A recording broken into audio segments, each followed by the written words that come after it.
Hello, lovely people. Welcome back to Astrology Today. I am your host, Melrose, and today is Sunday, December 24, 2023.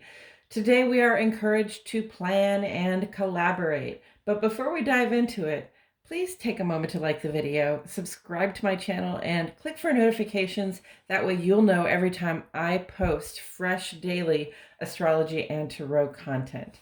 And as always, friends, thank you so much for being here.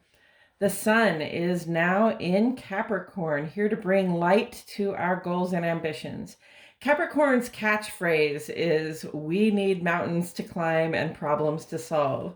And we have had a good deal of optimistic and aspirational astrology supporting us lately. Astrology that says dream big and make practical choices.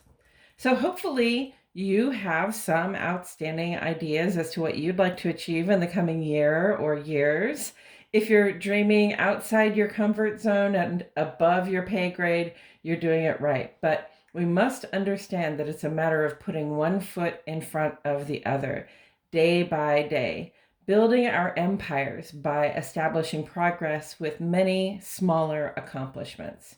This is where Capricorn comes in. Capricorn sees the goal and the journey. It takes in the whole mountain and makes a practical assessment. Where do we start and what path do we take to reach the peak? What kind of gear and supplies do we need? How long will it take? What permits are required? This is the kind of assessment we are called to make during the sun's transit in Capricorn. And today the sun in Capricorn strikes up a cooperative conversation with Saturn, the ruler of Capricorn. This is your sense of purpose, working together with your yearning for solid foundations and networks of support. The sextile vibe there is generative. It creates things. And in Capricorn, we're talking about material things like cash, houses, cars, jobs, and opportunities to establish yourself in your field.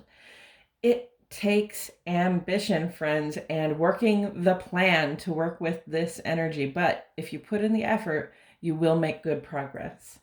The waxing gibbous moon moves on into Gemini early this morning. It's a good idea to involve your favorite collaborators now in the few final days before the full moon in Cancer. Collaboration brings in fresh ideas and innovative perspectives, which are always useful as we're working to complete some short-term goals at this time. Coming up tomorrow, Venus and Neptune are vibing in a state of grace that gives us open hearts and fertile creativity. This is a beautiful, very transcendent, universally loving vibe to have on Christmas Day. So I think that's lovely timing. Tuesday is the lucky, plucky full moon in Cancer, a time to celebrate what we've achieved so far among friends and family. And that is it for today's astrology. I hope you all are feeling happy and well. If you found this video illuminating, feel free to drop 3 Gemini emojis in the comments section for our hashtag twinning moon in Gemini friends. And until next time, friends, keep looking up.